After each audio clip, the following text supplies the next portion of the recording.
You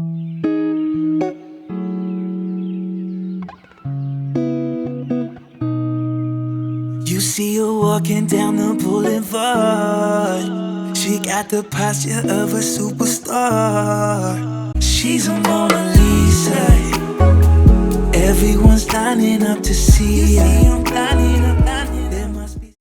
Hey y'all, welcome back. Okay, so I'm excited about this because it is my first protective style of 2021. I started doing protective styling journey for the whole year of 2020, and so I was all in those protective styles, and I haven't had one yet. It is March, and so I'm doing this for my birthday. I'm gonna do jumbo knotless braids and triangle parts. I'm just like challenging myself all over the place today. I've never done knotless braids. I haven't done triangle parts in so long, and your girl's gonna have those inches, okay? This is the hair I got.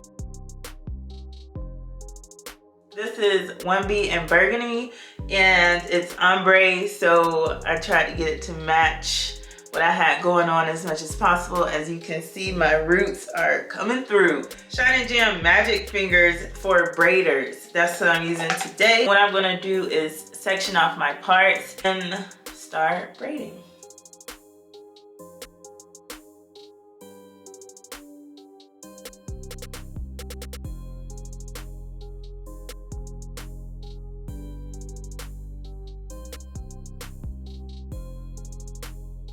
Look how slanted that is. Oh my gosh. This was truly the hardest part. I was using every single mirror in my house available. The only tip I have for you for this is to have patience and to have a mirror, okay?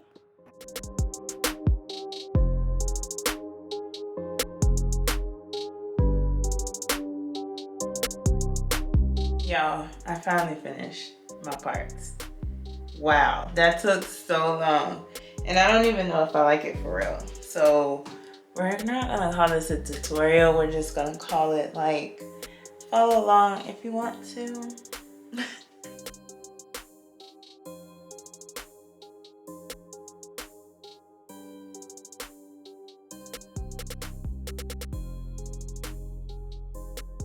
I don't know if y'all seen the rubber band method or the crochet method for these, but neither one of those looks simple. And trust me, I love me some crochet to do a style. But yeah, so I just went ahead and did it the regular feeding way. Well, I think the knotless technique is a pretty simple way to do some braids, because I remember the normal traditional one, I could never get that thing to like stay, for it to look neat, for it to be tight. Like, I could never. So this one, you're just doing a regular plait, and then you're just adding hair. So you're just putting it, I would say my left and the middle one, and then you're just gonna twist the left one and bring over the middle one like a regular braid. And then depending on how big you want them, you keep feeding in hair. So depending on how much you want it to go bigger and then smaller is how many times you do that. Just keep feeding in until your heart's desire. I'm gonna do a few more. And I was gonna do beads at the end of this, but child, this thing's so extra. This hairstyle is so extra already. I don't know if I want to go there. So we'll see. It's out of beads, perm rods, or just plain straight. I don't know which one I'm gonna do. But either way, I'm really happy. I'm really happy with this.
How did this happen?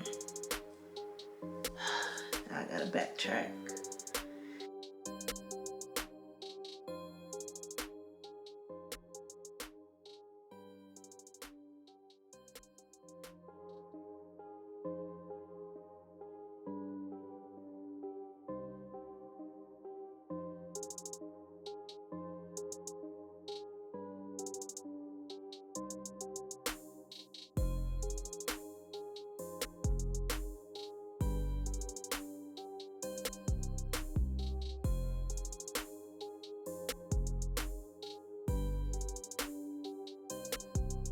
Done, ladies.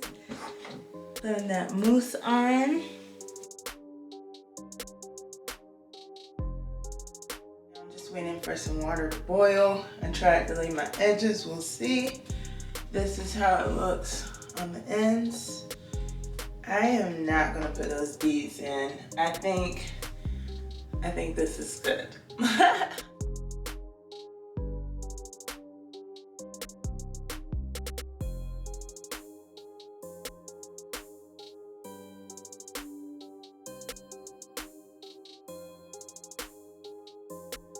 So I do this not just to seal the ends, but to seal the actual braid and make it look smoother. So that's why I'm dipping so much of the braid in there. I want it to look smoother, but only do that for like a flash dip, and then leave the ends in a bit longer. So make sure you got a towel handy. You don't want to burn yourself. It is hot through this towel, but I got it double folded.